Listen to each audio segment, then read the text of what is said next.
क्या आपने कभी सोचा है कि हमारे जीवन की सबसे बड़ी चुनौतियां ही हमें सबसे गहरे सबक सिखाती हैं? कभी कभी जब हम मुश्किल हालातों में फंस जाते हैं तो हमें लगता है कि हम अकेले हैं, कि हमारे सवालों का कोई जवाब नहीं है। लेकिन अगर हम सही नजरिए से देखें तो हर परिस्थिति हमें कुछ सिखाने आई होती है। आज मैं आपको एक ऐसी प्रेरणादायक कहानी सुनाने जा रहा हूं जो न सिर्फ आपके दिल को छू लेगी बल्कि आपके सोचने का नजरिया भी बदल देगी। यह कहानी सिर्फ एक साधारण कथा नहीं है, बल्कि यह जीवन के गहरे सत्य को उजागर करती है। तो चलिए आज हम बुद्ध की एक अनमोल कहानी के माध्यम से यह समझने की कोशिश करते हैं कि जीवन के सबसे कठिन सवालों का जवाब हमें कहां और कैसे मिलता है। तो आइए जीवन बदलने वाली कहानी शुरू करते हैं। दोस्तों, एक युवक ने अपने जीवन में सफलता प्राप्त करने का दृढ़ संकल्प कर लिया। बड़ी लगन और धैर्य के साथ उसने आश्रम से शिक्षा प्राप्त की।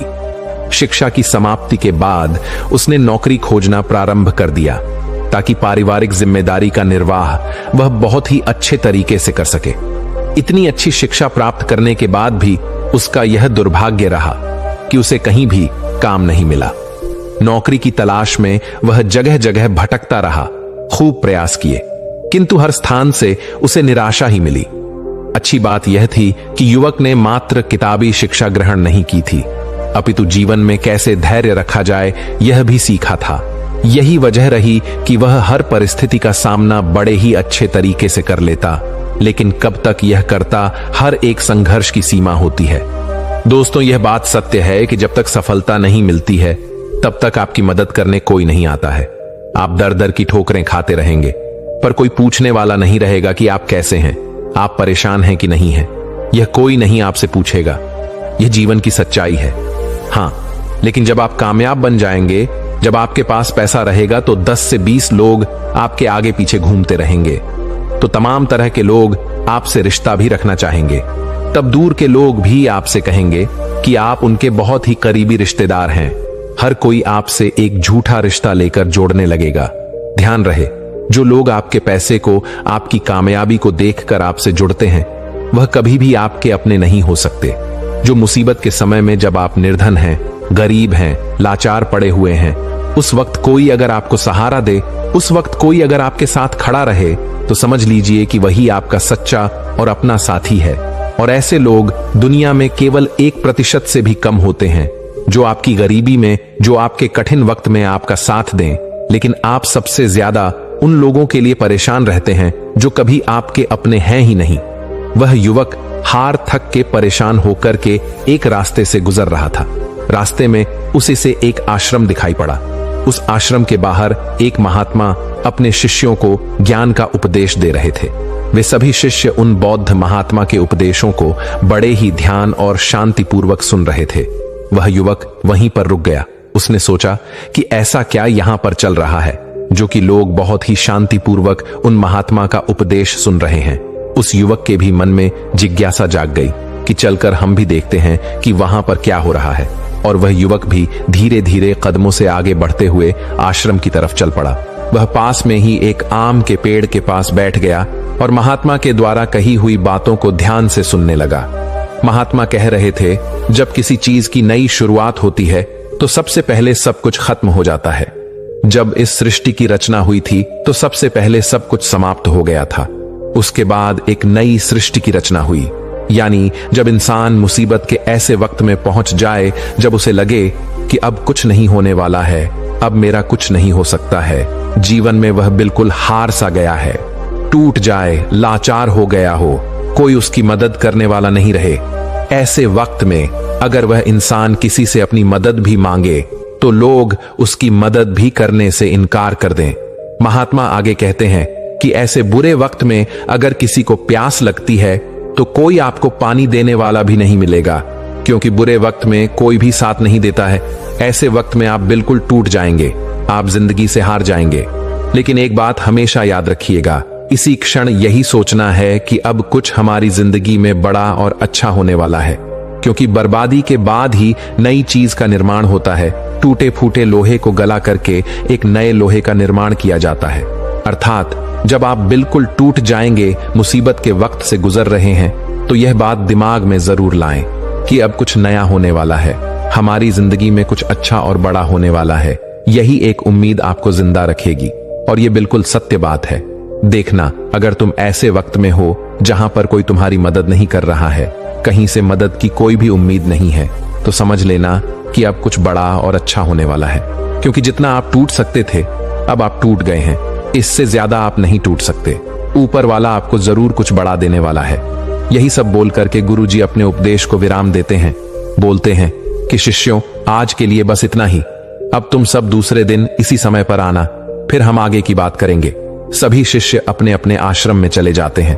तभी अच्छा समय देख करके वह युवक उन महात्मा के पास आता है और कहता है कि महात्मा, मैं पीछे से आपका पूरा उपदेश सुन रहा था और मुझे बहुत ही अच्छा लगा। मैं बिल्कुल टूटा हुआ इंसान हूं। मैंने पढ़ाई भी की, हर जगह नौकरी की तलाश में घूम रहा, पर मुझे कहीं भी नौकरी नहीं मिली। मैं दर दर के ठोकरे खा रहा हूं, पर कुछ भी हासिल नहीं कर पाया। लेकिन आपने जो बातें बोली, उससे मुझे कुछ काम करने की हिम्मत मिली और आपकी बातें बिल्कुल सही हैं। तब वह महात्मा उस युवक से कहते हैं कि युवक, तुम अपनी समस्या को मुझे बताओ। तब वह युवक कहता है कि हे महात्मा, मैंने आश्रम से शिक्षा प्राप्त की, उसके बाद हम घर पर आ गया और हमारे घर पर पैसों की जरूरत थी, जिसकी वजह से हम बाहर कमाने के लिए निकल पड़े। लेकिन मैं जहां पर भी नौकरी की तलाश में गया, मुझे वहां से नौकरी नहीं मिली, जिस वजह से मैं बहुत ही परेशान है। गुरुवर, कृपया मेरा मार्गदर्शन करें ताकि मैं अपने जीवन में सफलता की नई बुलंदियों को हासिल कर सकूं। फिर वह बौद्ध महात्मा उस युवक से कहते हैं कि आज हम तुम्हें कुछ छोटी छोटी बातें बता रहे हैं, जिन्हें अगर तुम अपनी जिंदगी में अपनाते हो तो तुम्हें सफल होने से कोई नहीं रोक सकता, और हर सफल व्यक्ति यही करता है। मैंने बहुत से लोगों को शिक्षा दी है, लेकिन मेरे जो शिष्य मेरी इन 7 बातों को अपने जीवन में अपना लिए, वह आज अपना नाम इस संसार में कमा रहे हैं। महात्मा उस युवक से कहते हैं कि अगर तुम्हें सफल होना है तो तुम्हें सबसे पहले अपने गुणों को पहचानना है, और यही तुम्हारी सफलता पाने की पहली आदत होनी चाहिए। वह युवक कहता है कि गुरुदेव, अपने अंदर के गुणों को कैसे पहचाने? तब वह महात्मा उस युवक से कहते हैं कि गुणों को पहचानने का मतलब यह है कि अपने अंदर की प्रतिभा को पहचानो। कुछ भी कार्य करने से पहले सबसे पहले तुम अपने अंदर की प्रतिभा को पहचानो। हर एक इंसान में एक अलग प्रतिभा होती है। अगर वह अपनी प्रतिभा के हिसाब से काम करे तो जीवन में उसे सफल होने से कोई नहीं रोक सकता। मैं तुम्हें एक उदाहरण के माध्यम से समझाने का प्रयास करता हूं। अगर मैं तुमसे यह पूछूं कि यह आम का पेड़ है जो तुम्हें दिखाई दे रहा है, अगर मैं इस पर सभी जानवरों को चढ़ने के लिए बोलूं कि इस पेड़ पर सबसे पहले कौन चढ़ेगा?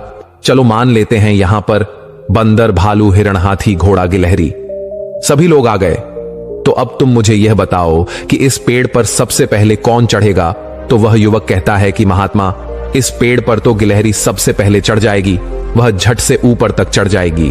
इसके बाद बंदर चढ़ जाएगा, लेकिन घोड़ा नहीं चढ़ सकता, हाथी नहीं चढ़ सकता, तमाम जानवर इसमें फेल हो जाएंगे। तब वह बौद्ध महात्मा कहते हैं कि तुमने बिल्कुल सही कहा।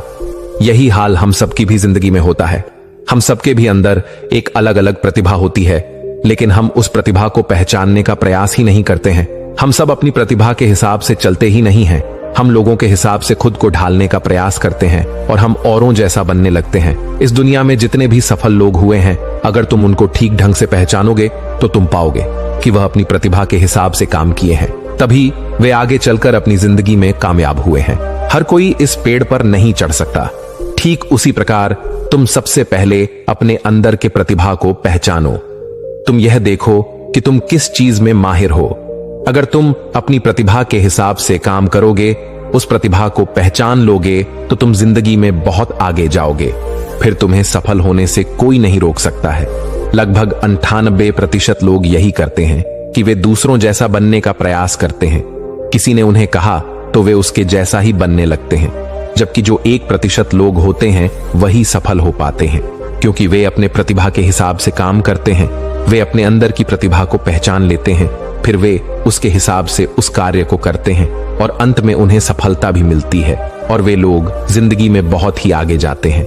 इसलिए कुछ भी नया करने से पहले सबसे पहले तुम अपनी प्रतिभा को पहचानो, फिर उसके हिसाब से काम करो। वह महात्मा उस युवक से कहते हैं कि सफल बनने के लिए दूसरी सबसे बड़ी आदत यह है कि तुम सब सही समय पर उठो।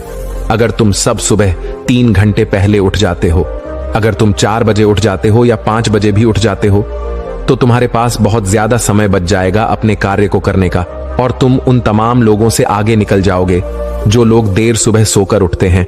उन्हें आलस्य और बीमारियां घेर लेती हैं। अगर तुम भी देर सुबह उठोगे तो तुम भी उन्हीं के जैसा बन जाओगे। इसीलिए अगर तुम्हें लाखों की भीड़ से आगे आना है तो तुम्हें सुबह जल्दी उठना होगा। जो व्यक्ति सुबह सही समय पर जल्दी उठ जाते हैं उन्हें पूरे दिन को कार्य करने का ज्यादा समय मिल जाता है। तुम सुबह उठो, सबसे पहले अपने पूरे दिन की रूपरेखा तैयार करो कि कब मुझे क्या काम करना है, कब कौन सा काम करना है, कितने बजे क्या करना है। सबसे पहले तुम उस कार्य को करो, फिर उसके हिसाब से पूरे दिन का कार्य करो। इससे क्या होगा कि तुम्हारे पास समय बच जाएगा और तुम अपने कार्य को बहुत ही अच्छे तरीके से कर पाओगे। जो लोग यह कार्य नहीं करते हैं वह जब अपना कुछ कार्य पूरा कर लेते हैं, खाली बैठ जाते हैं, तो वह यह सोचते हैं कि अब उन्हें क्या करना चाहिए। इससे उनका समय बर्बाद होता है, और जो भी व्यक्ति अपना समय बर्बाद करता है वह अपनी जिंदगी में कभी भी आगे नहीं बढ़ पाएगा। इसलिए सुबह उठकर के सबसे पहले अपनी एक रूपरेखा तैयार करो कि हमें दिन में क्या काम करना है और क्या नहीं करना है, फिर उसके हिसाब से तुम कार्य करो। महात्मा उस युवक से कहते हैं कि अगर तुम्हें अपनी जिंदगी में सफल होना है तो मैं तुम्हें तीसरी आदत बता रहा हूं जिसे तुम जरूर अपनाना। वह यह है कि अपनी विचार शक्ति का उपयोग करो। जो भी तुम अपनी जिंदगी में पाना चाहते हो उसे तुम सुबह उठ करके एक बार जरूर सोचो। तुम यह अनुभव करो कि वह चीज तुम्हें मिल रही है। भले ही वह चीज तुम्हें मिली ना हो, लेकिन तुम उसके बारे में सोचना शुरू करो और इतना सच्चाई के साथ सोचो कि ऐसा लगे कि तुम्हें वह चीज मिल रही है। उस चीज को पाने का अभ्यास करो, और यह काम तुम्हें सुबह उठ करके ही करना है। और जब रात को तुम सोने जाते हो तब भी तुम्हें यह करना है। धीरे धीरे वह चीज तुम्हारी तरफ आकर्षित होने लगेगी। इसे ही आकर्षण का नियम कहते हैं। व्यक्ति को जो भी चीज अपनी जिंदगी में पाना है उसे उसके बारे में बहुत ही सच्चाई और गहराई के साथ आभास करना है कि उसे वह चीज मिल रही है। फिर क्या होगा कि यह प्रकृति, यह ब्रह्मांड खुद तुम्हारे लिए वह चीज भेजेगा, क्योंकि वह चीज तुम्हारी तरफ आकर्षित होने लगेगी। इसे ही आकर्षण का नियम कहते हैं। तो तुम्हें इस आकर्षण के नियम का पालन करना है। अगर तुम इसका सही से अभ्यास करते हो तो धीरे धीरे तुम जो भी चीज पाना चाहते हो वह चीज तुम्हें मिलने लगेगी। महात्मा उस युवक से कहते हैं कि सफल बनने के लिए चौथी आदत है जो तुम्हें मैं बता रहा हूं, वह यह है कि सकारात्मक सोच के साथ आगे बढ़ो। महात्मा युवक से कहते हैं कि जिंदगी में अगर तुम्हें कामयाबी पानी है, तुम्हें सफल होना है, तो अपनी सोच को सकारात्मक करो, क्योंकि सकारात्मक सोच से ही एक अच्छी बुद्धि का विकास होता है। सकारात्मक सोच से ही तुम कुछ अच्छा और बड़ा सोच पाओगे। जब कोई व्यक्ति नकारात्मक सोचता है या किसी दूसरे के बारे में सोचता है तो वह अपने कार्य को ठीक ढंग से समझ नहीं पाएगा और अपने कार्य पर ध्यान भी नहीं दे पाएगा, क्योंकि उसका दिमाग तो किसी और चीज में लगा हुआ है और वह यह काम सही तरीके से नहीं कर पाएगा। इसलिए तुम किसी के बारे में बुरा ना सोचो, भले ही वह तुम्हारा दुश्मन ही क्यों ना हो। इससे क्या क्या होगा कि तुम्हारा अपने कार्य पर से ध्यान हटने लगेगा, और जब तुम्हारा अपने कार्य पर से ध्यान हटने लगेगा तो तुम धीरे धीरे असफल होते जाओगे। इसलिए अगर जीवन में सफल होना है तो तुम सकारात्मक सोच के साथ आगे बढ़ो। तुम इन सब की फालतू की बातें सोचने में अपना समय व्यर्थ मत करना कि कौन तुम्हें गिराने की कोशिश कर रहा है, कौन तुम्हारे प्रति अच्छा है, कौन बुरा है। यह सब सोचने का समय नहीं है। बस तुम्हें अपने कार्य को अच्छे तरीके से आगे करते जाना है। देखना, जो तुम्हारे आलोचक होंगे, जो तुम्हें नीचा गिराने की कोशिश करेंगे, धीरे धीरे वह सब तुम्हारे रास्ते से हट जाएंगे। क्योंकि जिस भी व्यक्ति के मन में नकारात्मक बातें होती हैं, जो भी व्यक्ति किसी को गिराने की कोशिश करता है, वह कभी भी अपनी जिंदगी में आगे नहीं बढ़ सकता। इसलिए अगर तुम्हें सफल होना है तो तुम एक सकारात्मक सोच के साथ आगे बढ़ो, क्योंकि सकारात्मक सोच से ही तुम्हें आगे सफलता मिलने वाली है। और तुम्हारे जीवन में जो नकारात्मक लोग हैं, जो नकारात्मक बातें करते हैं, तुम उनसे दूरियां बना लेना। महात्मा पांचवी बात बताते हुए कहते हैं कि युवक, अगर तुम्हें अपनी जिंदगी में सफल होना है तो अपने राज्य किसी को मत बताओ। अगर तुम जो भी काम करना चाहते हो तो यह राज्य किसी को भी मत बताना, क्योंकि अगर तुम अपने राज्य किसी को बता दोगे तो तमाम लोगों को पता चल जाएगा कि तुम क्या करने वाले हो। और अभी तो तुम अपने कार्य की शुरुआत ही नहीं की हो, लेकिन तमाम लोग आपको गिराने की कोशिश करने लगेंगे तो इससे तुम्हारा कार्य भी सही तरीके से सही समय पर पूरा नहीं हो पाएगा और तुम परेशान होते जाओगे। इसलिए अगर तुम्हें अपने जीवन में कुछ करना है, कुछ पाना चाहते हो, तो तुम्हें बिल्कुल शांतिपूर्वक अपने कार्य को करना है। ढिढोरा नहीं पीटना है। किसी को भी मत बताओ कि तुम आगे क्या करने जा रहे हो। इस बात का तुम खास ध्यान रखना। महात्मा युवक को सफल होने के लिए छठी बात कहते हैं कि कड़ी मेहनत और लगन के साथ काम करो। वह महात्मा कहते हैं कि कोई भी इंसान अगर सफल होता है तो वह अपनी कड़ी मेहनत से सफलता प्राप्त करता है। जितने भी कामयाब लोग होते हैं उन्होंने बहुत कड़ी मेहनत की है। कड़ी मेहनत सही जगह पर करनी चाहिए। यह नहीं कि तुम बस बहुत कड़ी मेहनत करते जा रहे हो लेकिन सही दिशा में नहीं कार्य को कर रहे हो, तो कड़ी मेहनत के साथ साथ सही दिशा बहुत जरूरी होती है। अगर तुम सही दिशा में कड़ी मेहनत करते हो तो तुम उस काम में कामयाब जरूर हो जाओगे। तुम्हें जरूर कामयाबी मिलेगी। इसलिए कोई भी काम हो, कितना भी बड़ा क्यों ना हो, सबसे पहले यह पता लगाओ कि इस काम को बहुत ही अच्छे तरीके से कैसे किया जा सकता है। अगर आपको यह पता चल जाए कि इस काम को अच्छे तरीके से कैसे किया जा सकता है, पूरी जी जान लगा दो सफलता को प्राप्त करने के लिए। कई बार हमने देखा है कि लोगों का असफल होने का यह एक बहुत ही बड़ा कारण होता है कि वह उन्हें जो भी जिंदगी में पाना चाहते हैं वह उस चीज के लिए तो मेहनत करने लगते हैं लेकिन मेहनत सही दिशा में नहीं करते, और जब उनकी मेहनत सही दिशा में नहीं होती है तो वे धीरे धीरे अंदर अंदर टूटने लगते हैं। उनका भरोसा उठने लगता है और उन्हें उनका लक्ष्य भी प्राप्त नहीं हो पाता है। इसलिए तुम्हें जो भी कार्य को करना है, तुम्हें जो भी लक्ष्य पाना है, सबसे पहले उस लक्ष्य को पहचानो कि इस लक्ष्य तक कैसे पहुंचा जाए तो तुम जरूर सफल हो जाओगे। एक उदाहरण देता हूं कि मान लो ये सामने जो पहाड़ दिखाई पड़ रहा है, अगर मैं तुम्हें इस पहाड़ पर चढ़ने को बोलूं, अगर तुम सीधे चढ़ोगे तो तुम कभी भी इस पहाड़ पर नहीं चढ़ पाओगे। लेकिन अगर तुम इस पहाड़ पर चढ़ने के लिए एक अच्छा रास्ता खोजो कि सबसे जल्दी और आसान तरीके से इस पहाड़ पर चढ़ा कैसे जाए, पहाड़ पर तो तुम बड़ी आसानी से चढ़ जाओगे। लेकिन अगर तुम बिना सोचे समझे चढ़ने लगोगे तो तुम पहाड़ की चोटी पर कभी नहीं चढ़ पाओगे, और अगर चढ़ते भी हो तो तुम्हें बहुत समय लग जाएगा और तुम असफल भी हो जाओगे। यही हाल होता है हमारी जिंदगी में। हमें जो भी लक्ष्य को प्राप्त करना है, सबसे पहले उस लक्ष्य के बारे में सोचो और तुम यह पता लगाओ कि इस लक्ष्य तक कैसे आसानी से पहुंचा जाए। जब तुम यह पता लगा लोगे तो तुम अपने लक्ष्य को बड़े ही आसानी से पा लोगे। इसलिए कठिन परिश्रम के साथ साथ सही दिशा जरूर होनी चाहिए। महात्मा उस युवक को सफलता प्राप्त करने के 7वां और अंतिम सूत्र बताते हुए कहते हैं कि युवक, तुम्हें अपने शरीर का भी बहुत ख्याल रखना है, और अपने शरीर के ख्याल के लिए तुम्हें योगाभ्यास और योग की क्रिया करनी है। अगर तुम योग की क्रिया करते हो तो तुम्हारा दिमाग संतुलित रहेगा, और जब तुम्हारा दिमाग संतुलित रहेगा तो ही तुम अपने कार्य पर अच्छे तरीके से ध्यान दे पाओगे। योग की क्रिया करने से तुम्हारे अंदर का आलस्य भी दूर हो जाएगा, क्योंकि आलस्य इंसान का सबसे बड़ा दुश्मन होता है। इसलिए योगाभ्यास करके तुम अपने आलस्य को भी दूर कर दो।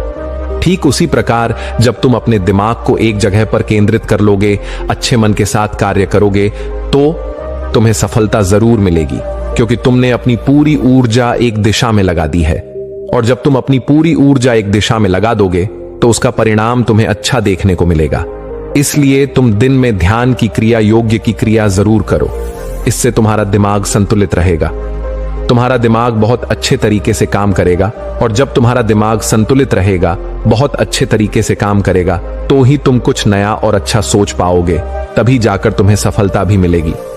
इसलिए मेरी इन बातों को ध्यान रखना।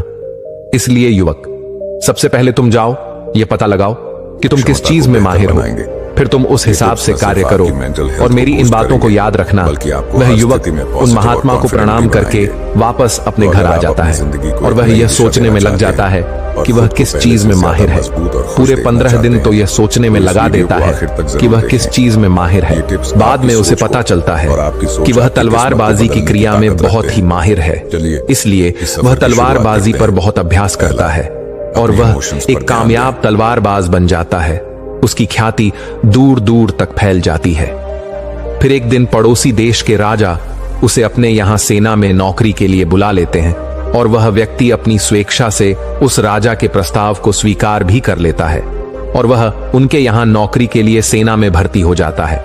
राजा उस युवक को बहुत ही मान सम्मान से सम्मानित करते हैं। अब उस युवक का परिवार बहुत ही अच्छे तरीके से अपना गुजारा करने लगा। दोस्तों, सच्ची खुशी बाहरी चीजों में नहीं, बल्कि हमारे भीतर संतोष में बसती है। इच्छाएं असीमित होती हैं, लेकिन जब हम जो पास में है उसी में संतुष्ट रहना सीख जाते हैं, तभी वास्तविक शांति और आनंद मिलता है। जीवन में संतोष ही सबसे बड़ा धन है। दोस्तों, उम्मीद है कि आपने आज की इस वीडियो से जरूर कुछ ना कुछ सीखा होगा। तो इस वीडियो को लाइक और अपने दोस्तों के साथ शेयर करना ना भूलें।